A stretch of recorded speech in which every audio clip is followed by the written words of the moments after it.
With the government shutdown still ongoing, one major concern is how it will affect local assistance programs like those administered by the Brazos Valley Community Action Agency. KAGS HD News reporter Monica Castro shows how programs are still operating amid this federal shutdown. Mothers worried about how to feed their children.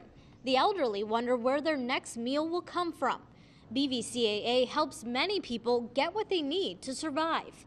For example, WIC. It helps more than 7,800 moms and their kids. If the funding is cut, then that many kids and moms will go without nutritional assistance. The Head Start program, serving close to 600 kids from 6 Brazos Valley counties.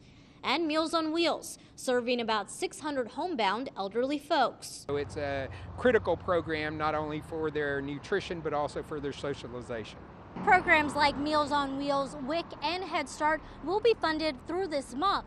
But if the government shutdown continues until November, there may be some problems. Any of those 3 programs are in jeopardy of closing if we do not get some kind of resolution to this within the month. BVCAA doesn't believe this shutdown will last, but they're already thinking ahead just in case. Our board is going to have to make some pretty critical decisions on what the agency is going to do. Do we continue and use some of our reserves? Do we take a loan out? Do we operate on faith, or do we close those programs down? This concern also hit the schools on whether kids' free or reduced lunches will be affected. The good news is lunches are covered through the end of this month. If the shutdown did go beyond November 1st, we have a few months of reserve where we can take care of those free and reduced lunches. Many hoping the government will bounce back so these services can operate without uncertainty.